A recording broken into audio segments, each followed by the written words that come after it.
Here goes the melody.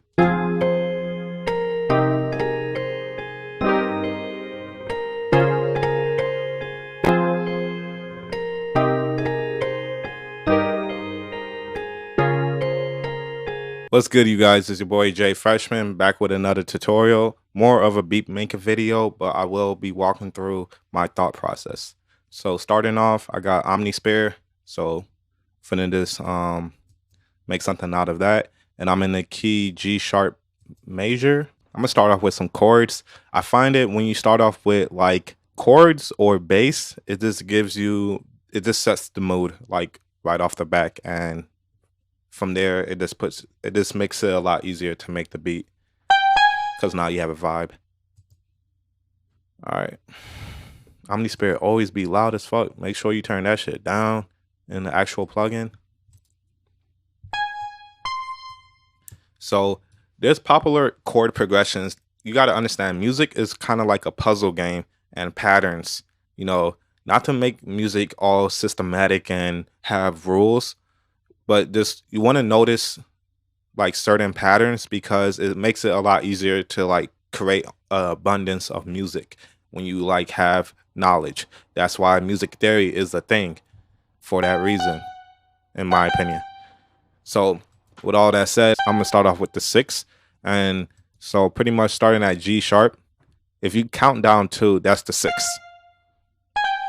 and then you skip every note.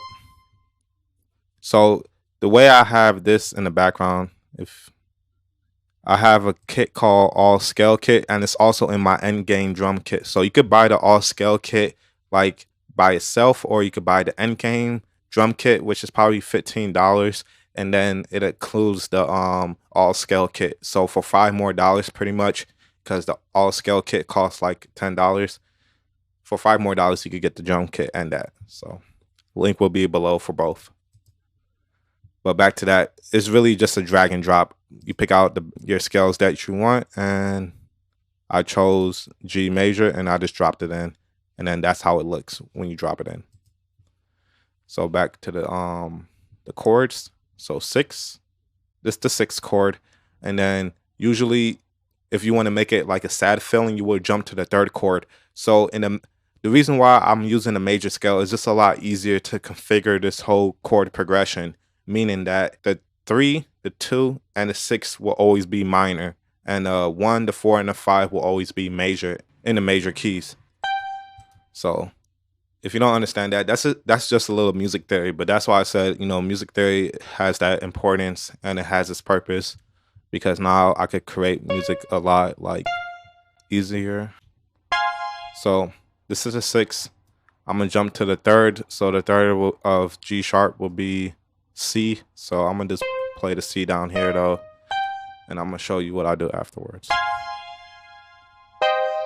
This is high, so let me bring it down to a different octave. 6, 3, and then so the 7th chord is actually a leading tone. So I would use the 7th. Leading is like you're about to lead either to the home or to the 5th, and the 5th to home. That's just music theory, chord progression stuff. So the 6 will be G. I'm gonna play the G down here. The way you make your music as well, when you're going down like this, it's going to have more of a sad vibe. The more you go up, it's a more happier vibe. Kind of just want to have that in the back of your head. And then we're going to play the 5th of G sharp to end it off so it could go home. And then you're going to see how everything really sounds all together. So 1, 2, 3, 4, 5. And that will be C sharp. So I'm going to play the C sharp up here. And I'm going to show you how to make it sound even more better after this. But this is how it goes.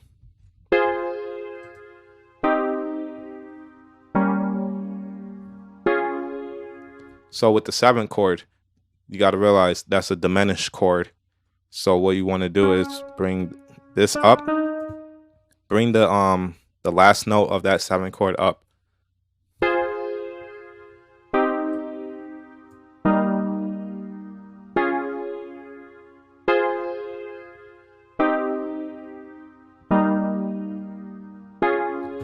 So you could go like that, you feel me? And you could also play with it. You could do a suspended second 7 chord. I don't know how to say that. So if for any music theorists or whatever pianists, don't come at my head.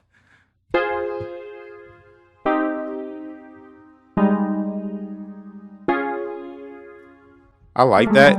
It would make more sense when we do the inversions, but I'll explain later. So I'm gonna just grab the bass notes so we could just really start putting this shit together. So it could just have more bass tone. All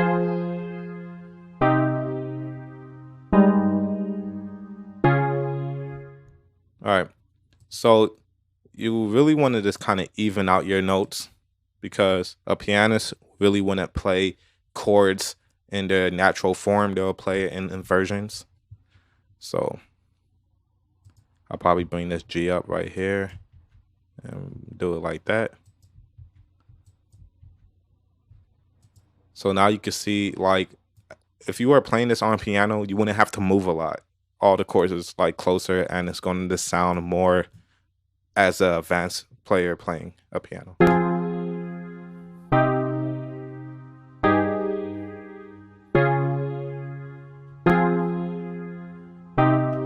So with this, it sounds a bit weird, but just kind of keep messing with it. Don't just give up on an idea because it sounds weird. You might just have to add another note or switch something around.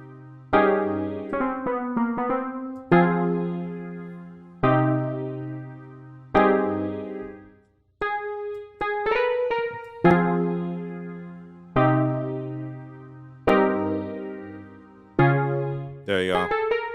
And then I'm gonna add a 7th to this. Not the 7th chord, but the actual 7th key.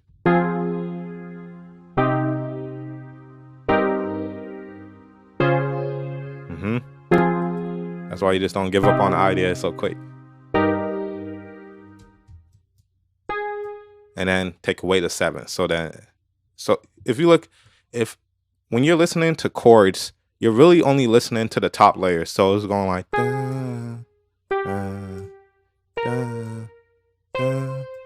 so that's why me taking out the 7th is going to make it go down like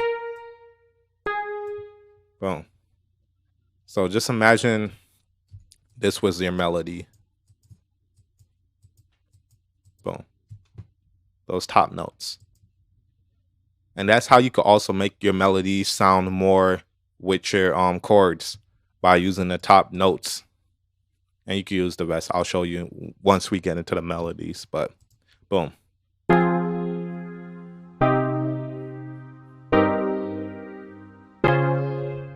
So what next? What we can make it sound interesting, we could start strumming it. So Alt and S. You gotta hold Alt and S.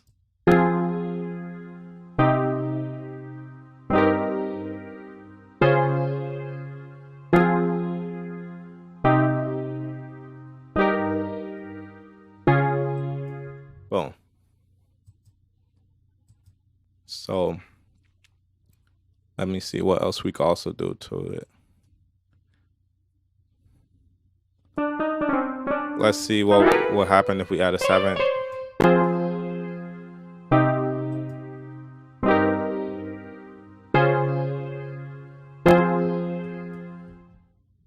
All right, I'm just going to add a 7 for this one just to switch it up for this part. And then there you go. That's your chords. Now let's go into the melody of it. So once you have like your chords, you don't really need the sample notes anymore. Now you could just look and see out of all these notes, these are what you could play. But like I said, oh shit, that was loud. Sorry, you guys. But like I said, before, you could play the actual top notes if you keep those notes in your mind. So it's like you have G sharp. Let me turn this down a little bit more. You have G sharp. You have G. You have A sharp. And you have C. And you also have, okay, that's just G sharp again. So you really have those 4 notes. like I said, you could play the rest of them, but try to start off with these 4 notes. See what you could come up with. So let me. Right now, I'm doing this on my actual keyboard, like the one that I'm typing with, not my piano. So let me just find the notes. So T will be G, and then G sharp, and then I got C right here, and then I just need A sharp. All right. So with that, you can't even go wrong. Now it's just kind of coming up with that idea in your head. So let me just hear it.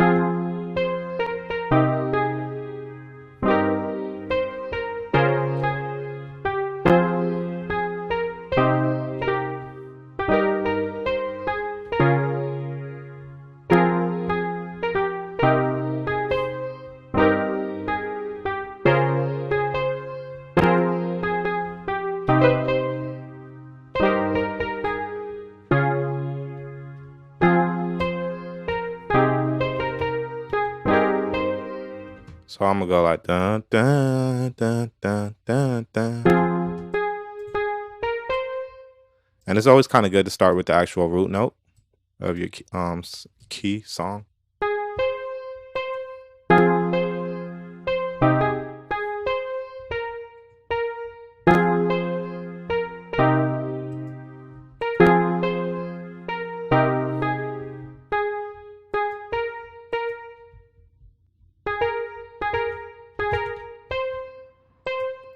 So I kind of want to do like a trill, where it's like you're playing. It sounds like you're playing one note, but you're doing like a quick movement. So like that.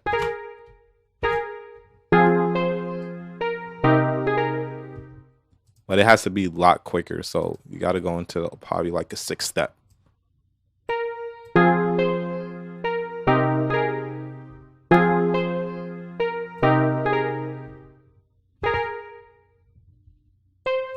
I like it just like 2 apart.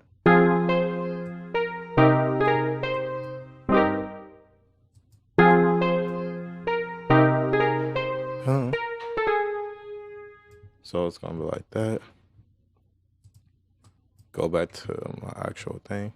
So be careful because I'm about to quantize it, but if I quantize it, then this is going to be put together. So I'm just going to highlight these notes and then quantize it.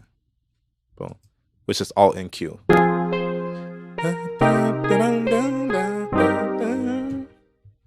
See, I want to continue the pattern, but it might not sound right.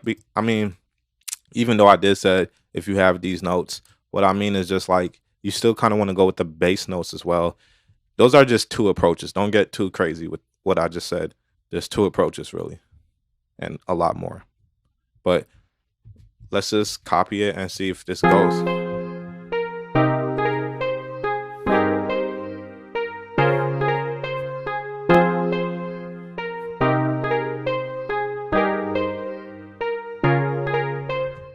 And it goes.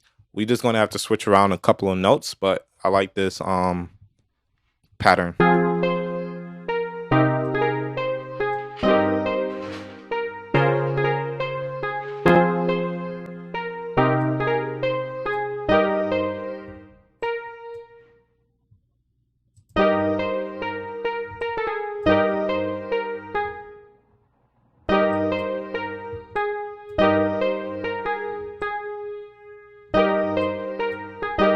I'm thinking about doing that trill again.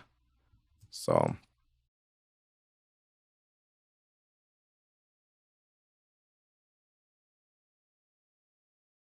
it's not like the trill didn't work. Sometimes, I ain't gonna lie, I just kind of be lazy with music, and that's fine. And it's not really being lazy more than it is like, I mean, it's kind of lazy, but it's more of the fact that I'm just not like, it's not that serious, is what I'm trying to say. Like, you don't have to make your music sound extra perfect. You feel me?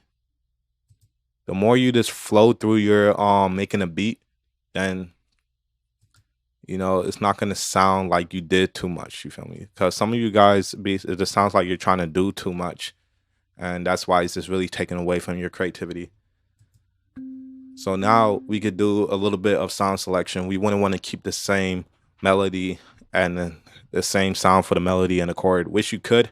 Sounds good in some instance, like especially if you're using a piano. But for me, with this, I'm just going to switch it up.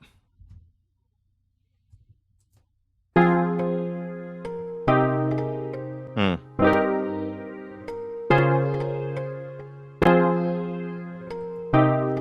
Sorry if you could hear like the buffering, something. I don't know. This shit tweaking. I ain't really look into it. I just kind of jumped in, maybe because I have like hella tabs open in the internet.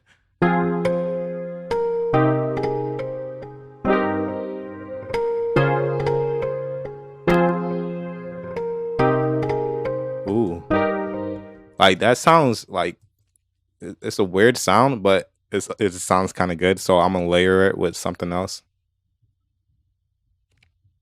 So I got a few kits, not too crazy. I really don't even use Omnisphere, but I think I'm gonna start using more of it. Nexus is just kind of dying out to me.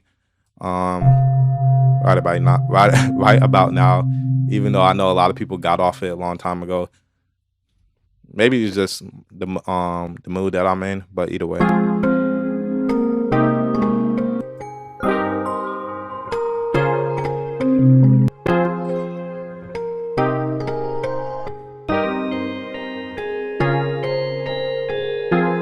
Hmm. When I'm on, yeah. Turn around for me when I'm on, yeah. In the club, doing threes like I'm on, yeah. Phone up chimes and it feels like I'm on, yeah. Boom. Just like that. Here goes the melody.